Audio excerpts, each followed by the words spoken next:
Hello everyone, आज है 5 अप्रैल और आज इस वीडियो में हम बात करने जा रहे हैं एनएचपीसी के बारे में। 94 रुपीज़ का शेयर है, आधे % का डिक्लाइन आया ज़रूर है, लेकिन पिछले एक महीने का ग्राफ देखो तो अच्छा है। देखो पहले एक डिक्लाइन आया था 78 रुपीज़ से, लगातार भाग रहा है। पहले एक दिन की बड़ी तेज़ी दिखाई, फिर गिरावट आई और अभी अगर आप देखोगे तो 82 रुपीज़ के लेवल से बहुत ही साइलेंटली ये मूव कर रहा है। कोई बहुत बड़ा मोमेंटम क्रिएट नहीं हो रहा है, मुश्किल से 1%, आधा % की तेज़ी पर ये धीरे धीरे बढ़ रहा था। इवन अगर आज गिरावट भी है तो कोई बहुत बड़ी गिरावट नहीं है, आधे % की गिरावट है। बात करेंगे वीडियो में इसके बारे में, एनएचपीसी को लेकर कि भाई साहब सपोर्ट कहाँ पर है और रेजिस्टेंस कहाँ पर है, क्या पॉसिबिलिटीज़ है इस कंपनी को लेकर आने वाले टाइम में। तो देखिए वीडियो को शुरू करें उससे पहले अगर आपने अभी तक चैनल को सब्सक्राइब नहीं किया है तो प्लीज़ अभी इसे सब्सक्राइब कर लीजिए, क्योंकि आगे भी बहुत सारे वीडियोस हैं जो आपको काफ़ी ज़्यादा हेल्प करेंगे।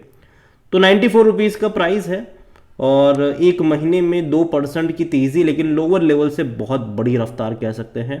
एक साल में तो खूब पैसा बना, 134% का ग्रोथ है। और अगर आप मैक्सिमम ग्राफ भी देखो तो भाई साहब ऐसी तेज़ी आज से पहले कभी नहीं आई इस कंपनी में। 2009 से लेकर अब तक अगर आप ग्राफ देखोगे तो ऐसी रफ्तार कभी नहीं आई। और बात सही भी है, और ये सिर्फ एनएचपीसी के लिए ही नहीं, बहुत सारी सरकारी कंपनी और बहुत सारी पावर सेक्टर से जुड़ी हुई कंपनी के लिए ये चीज़ सही साबित होती है कि पिछले 2 साल बहुत अच्छे रहे जो इससे पहले कभी नहीं थे। क्योंकि देखो डिमांड बढ़ रही है और एक मोमेंटम क्रिएट हो रहा है। लोग अब जो है वो धीरे धीरे पावर सेक्टर की तरफ जा रहे हैं कि लोगों को लगता है कि आने वाले टाइम में देखो हम धीरे धीरे इलेक्ट्रिक व्हीकल्स की तरफ तो जा ही रहे हैं और ऐसे में डिमांड बढ़ेगी, कंजम्पशन बढ़ने वाला है, धीरे धीरे मैन्युफैक्चरिंग के लिए बढ़ रहे हैं, हाउस होल्ड कंजम्पशन भी धीरे धीरे बढ़ेगा ही बढ़ेगा। और देखो गर्मी का माहौल शुरू हो रहा है और गर्मी के माहौल में बिजली की खपत बहुत ज़्यादा होती है।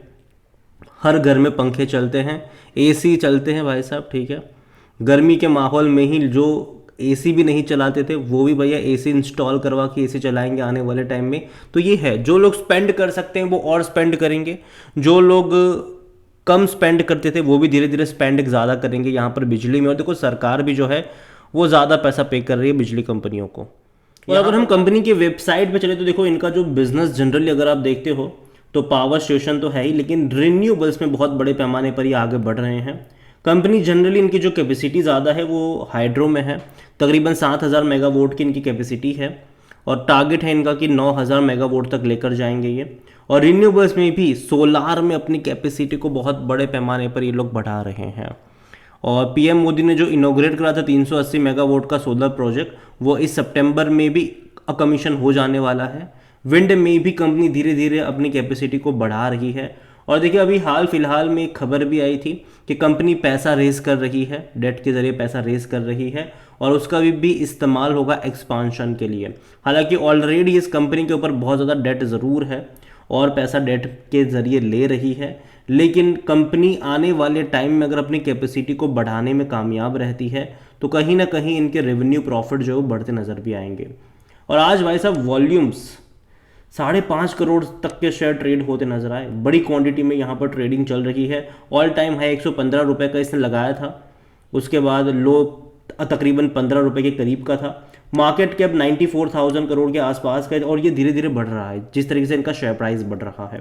कंपनी में अगर हम देखने की कोशिश करें तो according to Moneycontrol user 100% लोग कह रहे हैं खरीदारी करो, बेचने की बात कोई भी नहीं कर रहा है और डिविडेंड भी अच्छा पे कर रहा है। अगर आप इस साल देखोगे तो 1 रुपये 40 पैसे का पे करा है, पिछले साल इसने 2 बार पे करा था, पहले 1 रुपये 40 पैसे फिर 45 पैसे। और देखा जाए तो अभी अगर आप 90 रुपये के हिसाब से आपको 1 रुपये 40 पैसे का डिविडेंड कम लग रहा होगा, लेकिन हमें ये समझना होगा कि पिछले साल ये आपको 35 रुपये 40 रुपये पर मिल रहा था। तो उस लेवल के लिहाज से अगर साल का 2 रुपये का डिविडेंड कोई कंपनी पे करती है तो वो एक अच्छा डिविडेंड माना जाता है, ख़राब नहीं है ये। और जहाँ तक बात करेंगे क्वार्टरली रिजल्ट्स को लेकर तो अभी तक कोई डेट सामने नहीं आई कि नंबर्स कब आएंगे, उम्मीद करते हैं कि जल्दी इनके रिजल्ट सामने आ जाए। और जहाँ तक इनके वैल्यूएशन की भी बात करें तो अभी भी कोई महंगा नहीं है। इसका जो पी रेशियो है वो 25 का है, सेक्टर पी 33 का है, तो अभी भी ये सस्ता मैं कह सकते हो इसको। लेकिन अगर मान लीजिए कि इसका पी रेशियो 30 के ऊपर जब अगर निकल गया तब ये महंगे वाली कैटेगरी में चला जाएगा। लेकिन मुझे लगता है कि एटलीस्ट जून तक जो पावर सेक्टर की जो कंपनियां हैं वो उनके लिए अच्छे रहने वाला है टाइम, क्योंकि गर्मियाँ बढ़ेगी तो हर न्यूज़ चैनल पे, हर मीडिया हाउस पे आपको इन्हीं कंपनियों की चर्चा नज़र आएगी, चाहे वो टाटा हो, चाहे वो अदानी हो, चाहे वो NHPC हो, या फिर चाहे वो और छोटी मोटी कंपनीज हो। तो ये जो सेक्टर है पावर सेक्टर, वो मैं मान के चल रहा हूँ कि एटलीस्ट जून जुलाई तक तो फोकस में रहने ही वाला है, क्योंकि गर्मी बढ़ेगी तो कंजम्पशन बढ़ेगा, तो मार्च के नंबर इनके अच्छे होंगे और जून के तो भाई सब अफलातुन नंबर होने वाले हैं कई सारी पावर कंपनियों के। और जो कंपनी अपनी कैपेसिटी को बढ़ाने में कामयाब होगा वो अच्छा खासा पैसा भी लॉन्ग टर्म में छापने में कामयाब होगा। 50% एनालिस्ट कहते हैं खरीदारी करो। फिनेंशियल्स अगर आप देखो तो लास्ट क्वार्टर के नंबर उतने अच्छे नहीं थे और यही वजह थी कि उसी दिन जिस दिन इनके रिजल्ट्स आए थे ये 16% गिरा था इंट्राडे में।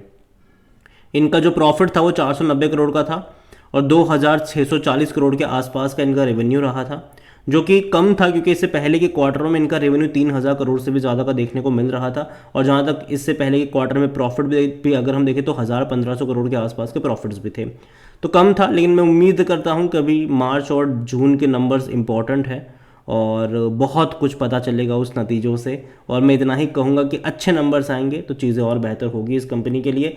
देखो मैं अभी भी कहता हूँ कि पावर सेक्टर डेफिनेटली आने वाले 2-3 महीने के लिए तो फोकस में है ही है। अप्रैल, मई और जून के लिए तो 3 महीना डेफिनेटली फोकस में रहने वाले हैं।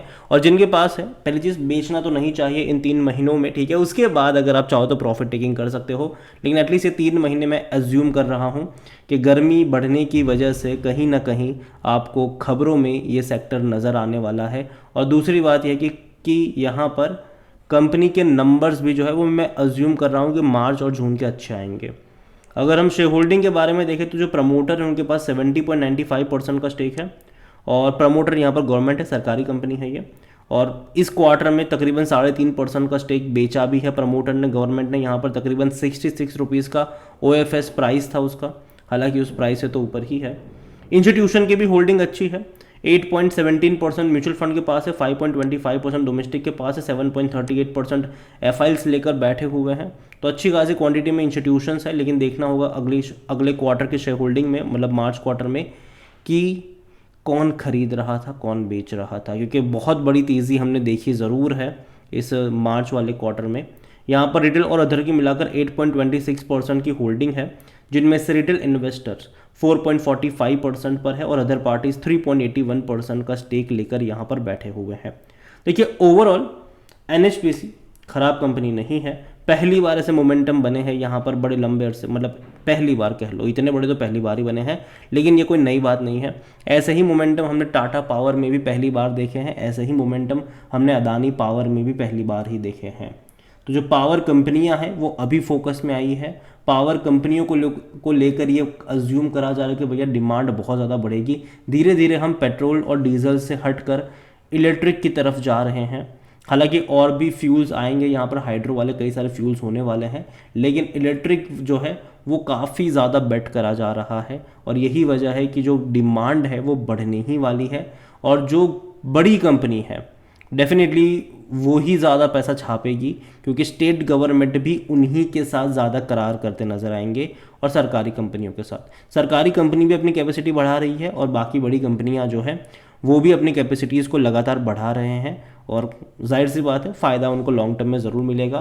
तो मैं इतना ही कहूँगा NHPC को लेकर कि है तो होल्ड करो, ठीक है, लेकिन बहुत ही साइलेंटली ये मूव कर रहा है। अगर आप ग्राफ देखोगे बहुत ही धीरे धीरे मूव कर रहा है, लेकिन ये मूव कर रहा है। ये कहना कि NHPC तो भाग ही नहीं रहा, ये गलत होगा, तो ये बहुत ही साइलेंटली ये जा रहा है। और बाय ऑन डिप्स का अप्रोच रख सकते हो अगर जिनके पास नहीं है, फ्रेश बाय करना चाहते हैं किसी भी एक लेवल पर, बहुत सारे शेयर्स नहीं, लेकिन बाय ऑन डिप्स का अप्रोच जो है वो रख सकते हो और 3 महीने के लिए आप इसको चेज कर सकते हो। ये मेरा मानना है, अगेन कोई रिकमेंडेशन नहीं है। ये वीडियो को यहीं पे एंड करूंगा। पसंद आया हो तो लाइक करें, शेयर करें, चैनल अगर पहले बार हैं तो प्लीज़ सब्सक्राइब करें। और NHPC के बारे में आप क्या सोचते हैं वो भी आप मुझे कमेंट में लिख कर बता सकते हैं। Thank you.